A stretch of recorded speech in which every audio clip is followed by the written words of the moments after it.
We have a 2013 Nissan Rogue that I will be showing you how to remove the passenger side axle and hub assembly on the passenger side.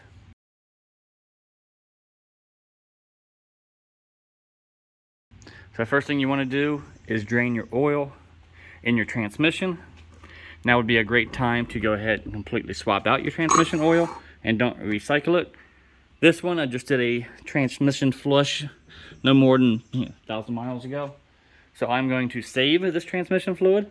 It's a 19. Once your transmission fluid is done draining, you're going to put your drain plug back in and torque it to spec.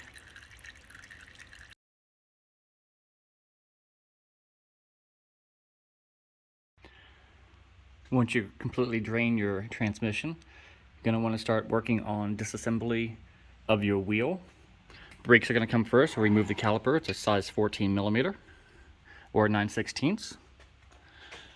Up here we have a 21 millimeter. You're going to have to take a, I use impact on one side and a regular wrench on the other and just impact it off. You want to take off your tie rod end, 14 millimeter also. You're going to want to take off your lower ball joint, which is 18 millimeter. And then from there, on the back side, you're going to want to take these off, and these are 19 millimeters. While you're at it, you're going to want to take a 10 millimeter and take off your ABS sensor wire and pull it out of the clamp here and pull it completely out.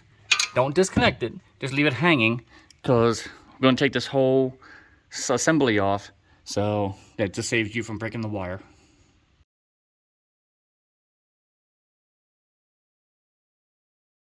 After you get all your other bolts completely out, you gotta take the cotter pin out. This little plastic or metal tab will come straight off. Then you're gonna use a 1 1/4 inch socket to get on there. I use the impact and unscrew it. Once you got that off, you can just give it a light tap. Push in a little bit. And then from there, all you gotta do is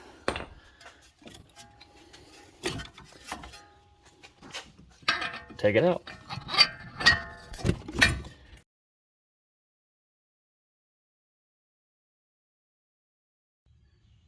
When you get the 213 millimeter bolts out, it's time to remove the plate, and the plate's out. Take a little bit of torch.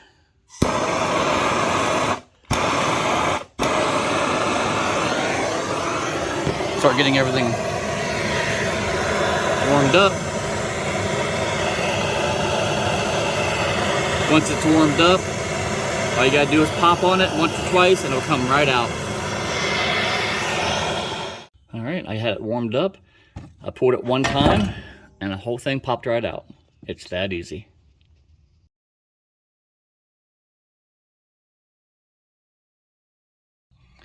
Alrighty, once you get the axle out, take a 17 millimeter, take out your 4 bolts, and the whole hub assembly will fall right out. I thought we're gonna have to take it off here, but we don't. Once you get the 4 bolts out, you can just tap it with a hammer and it falls right out. When you put your new one back on, don't forget to put the dust cover on first. It goes in between the two, and just slide it back in.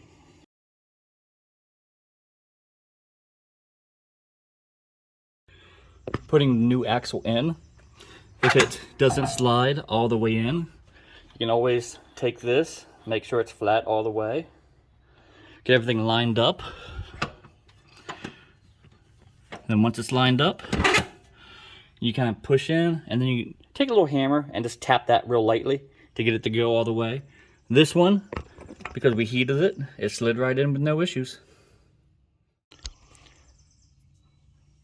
Once you get it in, don't forget to put your backing plate in. This clips on, and then 2 13 millimeters.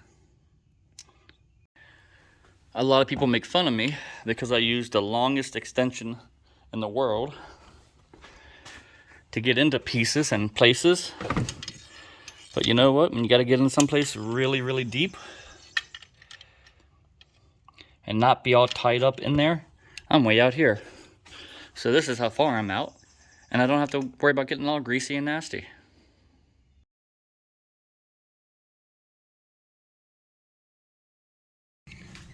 If you took your lower ball joint off, now it's time to put it back on.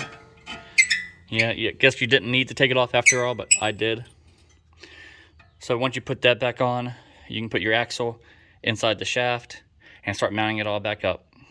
All right, once you get everything back on and locked down, don't forget your little pigtail with a 10 millimeter to hook that back up. Once you do that, you want to put pressure on one tire on the ground so it doesn't spin, or you torque your axle nut to the correct torque spec. If you don't torque it down to the correct torque spec, it will lock your hub bearing back up and it'll go out in a couple miles, couple hundred miles compared to 100,000 miles. So you always want to use the proper torque spec on that.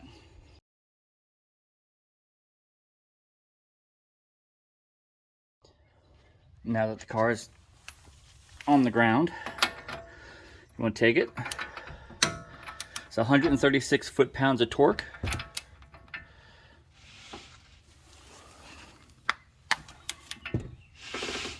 Okay, I'm not down far enough.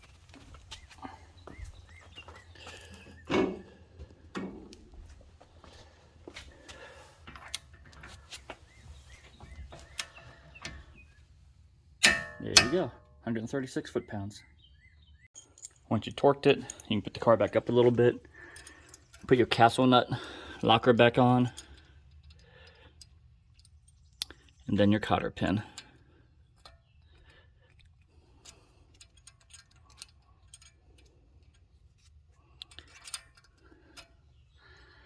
Just bend this left and right, up and down. And then you can put your tire back on.